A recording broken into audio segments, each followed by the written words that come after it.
Boa noite para você, seja bem-vindo ao Jornal da Record. Em evento com lideranças de esquerda, Lula diz que não se ofende em ser chamado de comunista. O futuro político de Bolsonaro deve ser definido nesta sexta-feira pelo TSE. É agora, no Jornal da Record.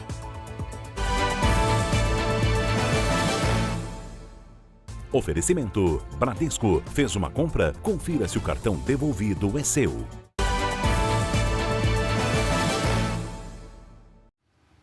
O presidente Lula falou agora à noite que é motivo de orgulho ser chamado de comunista.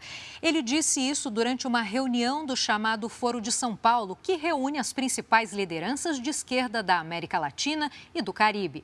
Alessandro Saturno, boa noite. O que mais disse o presidente?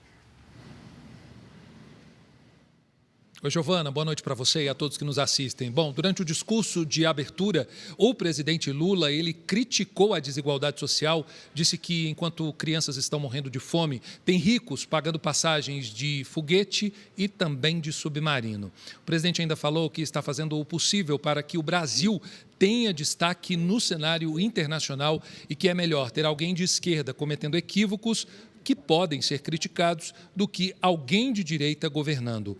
Lula também defendeu a democracia mesmo depois de ter relativizado o conceito ao se referir à Venezuela. O evento acontece num hotel de uma região central aqui de Brasília. Nós vamos ouvir agora um trecho da fala do presidente Lula. Ele nos acusa de comunistas achando que nós ficamos ofendidos com isso. Nós não ficamos ofendidos. Nós ficaríamos ofendidos. Nós ficaríamos ofendidos se nos chamasse de nazista, de neofascista, de terrorista, mas de comunista, de socialista, nunca. Isso não nos ofende, isso nos orgulha, muitas vezes. Nesta sexta, o ex-ajudante de ordens de Bolsonaro, Mauro Cid, vai prestar um novo depoimento à Polícia Federal sobre os atos de 8 de janeiro. Já na terça que vem, o tenente-coronel fala à CPI do Congresso Nacional. Mauro Cid é investigado porque teria fraudado cartões de vacinas do ex-presidente Bolsonaro e também de familiares. Ele está preso desde fevereiro. O número de inscritos na prova do Enem superou os 2 anos anteriores. Roberto Tomé tem os detalhes agora. Boa noite para você, Tomé. Boa noite, Giovana. Boa noite a todos.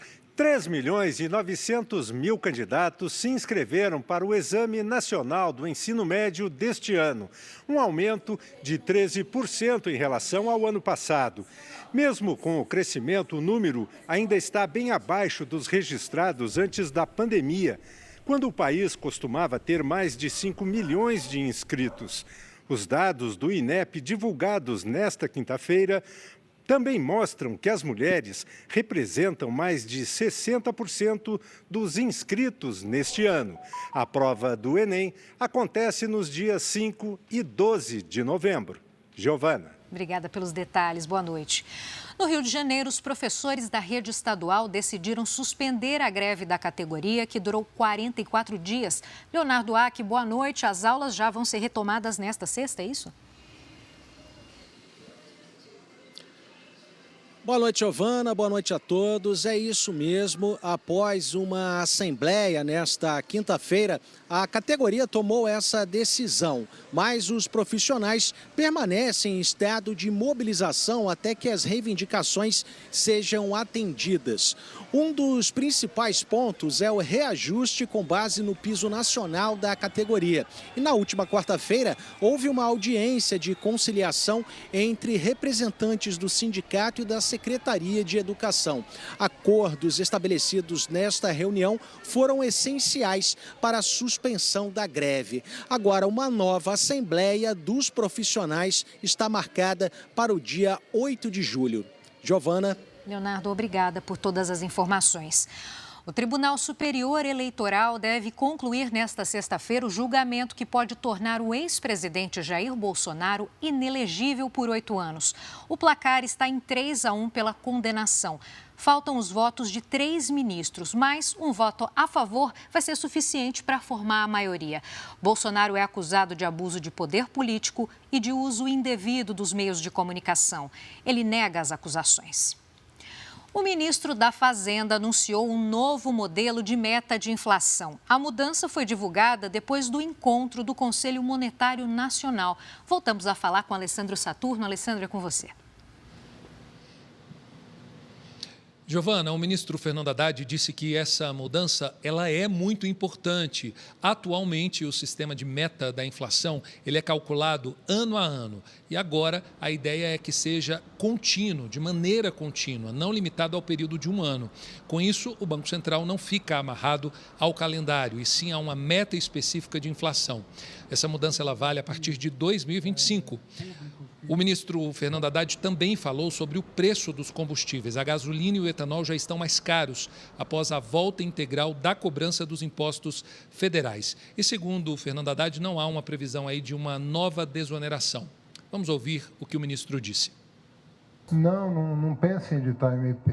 Né? Nós estamos numa política gradual de reoneração com consequente queda dos preços, como se viu agora na divulgação dos índices de inflação. Eles estão caindo apesar da reoneração. Por quê? Porque cai o dólar, às vezes cai o preço do petróleo, e tudo isso é levado em consideração para a fixação do preço na refinaria.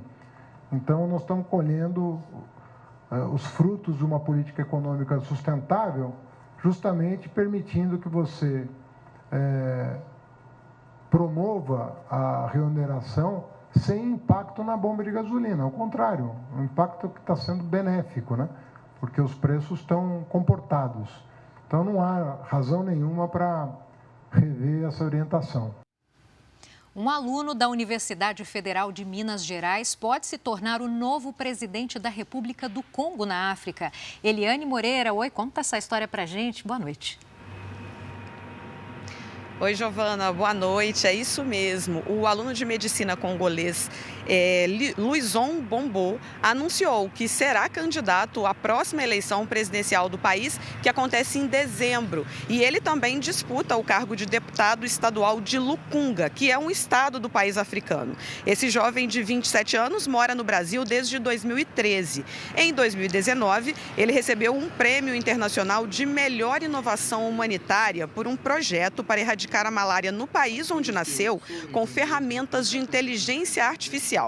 Depois disso, ele foi incluído em uma lista que aparece entre os 15 jovens mais influentes do mundo.